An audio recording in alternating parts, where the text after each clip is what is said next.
Hey everybody, Mike here. In this video we're going to show you how we pour and finish this broom finish patio slab.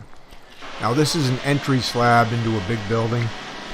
As you can see, we drilled and pinned into the existing slab. We did the existing concrete slab for this building too, probably a couple months in advance of this. And they just needed a nice entryway for people to get in and out of the door.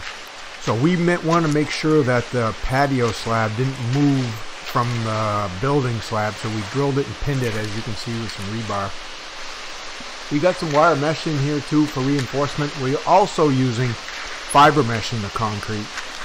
And under the wire mesh, you can see where you got those slab bolsters trying to help hold it up off the ground. That's the only problem with using wire mesh, is trying to keep it up off the ground, keep it into the concrete where it actually will do some good. That's why, we always use fiber mesh in the concrete. At least we know the fibers mixed in throughout the thickness of the concrete. I'm using a 4,000 psi concrete on this. Here in Maine, we get a lot of freeze and thaw cycles, so people tend to want to use a lot of de-icing salts, and that's just pretty bad for the concrete no matter what. So we use our 4,000 psi concrete on all our exterior mixes. It's just a little bit more durable, holds up a little bit better against the de-icing stuff. And then we'll come back and we'll seal this with a penetrating sealer too, that kind of waterproofs the inside of the concrete. I'll have a link for that sealer we use down in the description below, so you can check that out. We seal all our exterior concrete with that type of sealer. Right now we're getting the concrete poured out. And for those of you guys that are in the concrete business, when you do a smaller job like this, do you have like a minimum price you charge as far as labor goes? So you have your minimum price, plus then you have your materials and your costs on top of that. I do. I know I do. I don't usually do anything that's small for less than about $1,500 labor. And then I'll add my concrete, I'll add my wire, any other incidental costs I have onto that. So I have a basic square foot price that I use for doing like broom finish stuff like this. I got a basic square foot price of about, let's say, $9 a square foot. And what that covers, that basically covers the forming, me coming in and putting up the forms, us pouring and finishing the concrete, and then coming back, stripping the forms. That's it.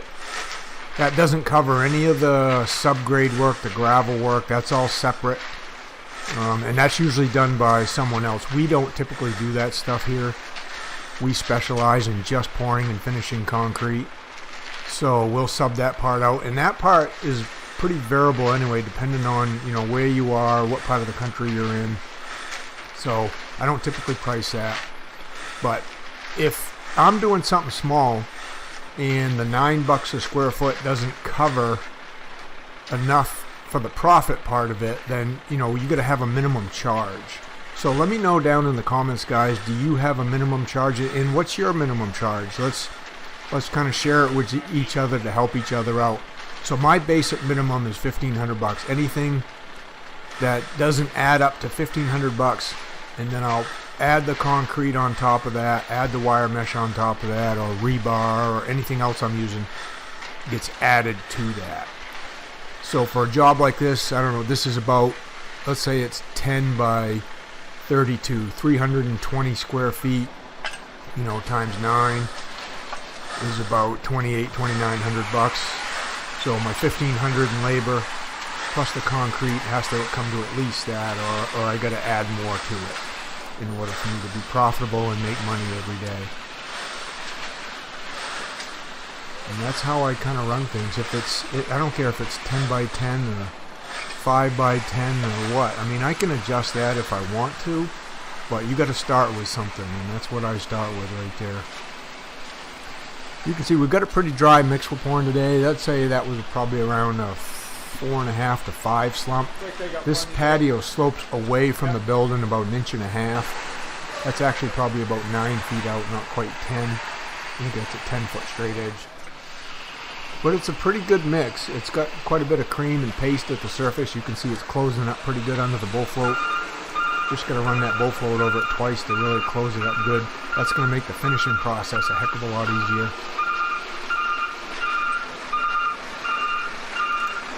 And we'll get that closed up, and we'll just have to let it set up for a little bit before we start finishing. But I'm gonna show you, we're gonna finish this too, so stick around. I'm gonna show you how we finish this thing.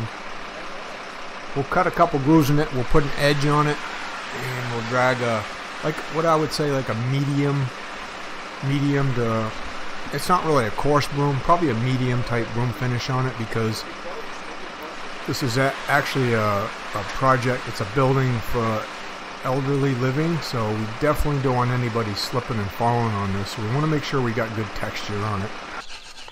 That's another good reason we use a penetrating sealer, is we don't want to put any type of sealer on this that's a topical, like acrylic film forming sealer that's going to make it slippery when it gets wet. The penetrating sealers don't do that, so that's why we use that one too.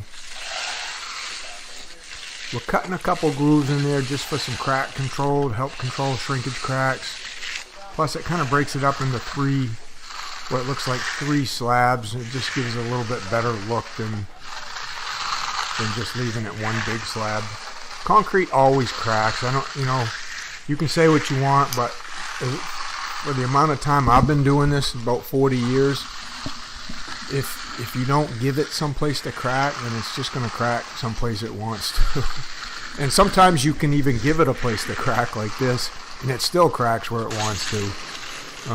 But in most cases, if the subgrade is done right, if the gravel's put in, if it's compacted really well, if there's no clay under there, no water getting under this thing, it's usually going to crack in the joint that you put in, as long as you don't space them out too far.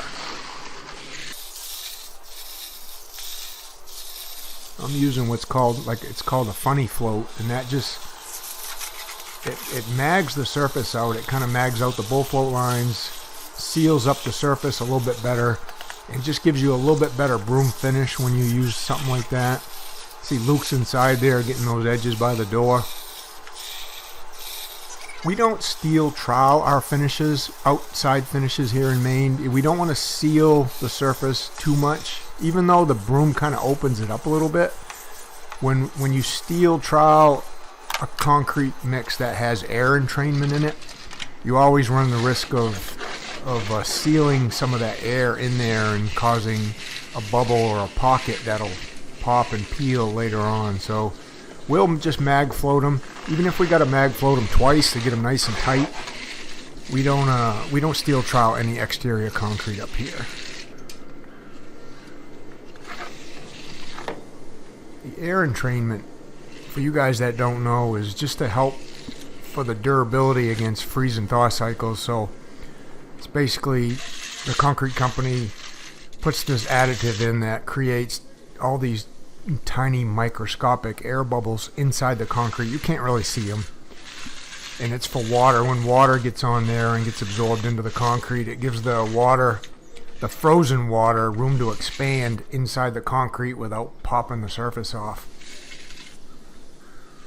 So we have air entrainment in all our concrete here. That's exterior. And then, when we add that sealer, that penetrating sealer gets down in there, and it's supposedly the job of it is to get down into all those pores and those capillaries, expand and block all that, so the water isn't really even supposed to be able to penetrate. It just kind of gets shedded off the surface of the concrete and runs off. So I'm getting the broom finish on there. You can see how that broom finish leaves a really nice texture. It's not too smooth, but it's not too rough either, so you still be able to sweep this or take a leaf blower to it if you need to clean it. But we definitely want it non-skid. We don't want anybody slipping and falling.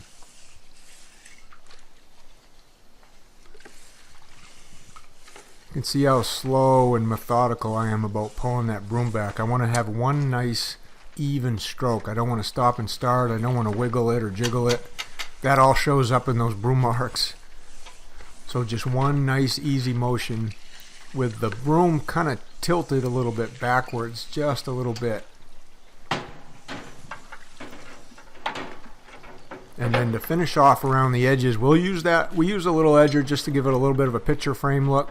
That helps strengthen that rounded corner a little bit, so it doesn't want to chip or pop off. Sometimes we'll put a finish mark on the tool joints in the middle, and sometimes we'll just leave them. On this one, we're just going to leave them.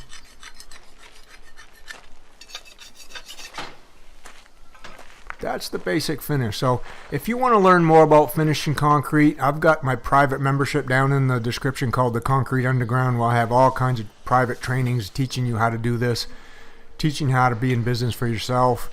So you can check that out with a link down below. But again, for you guys that are new here, we pour concrete every day. I have put out a couple videos a week, so if you like that kind of stuff, go ahead down there and hit subscribe. Hit the like button if you like these type of videos. And thanks for watching, guys. We'll see you on the next one.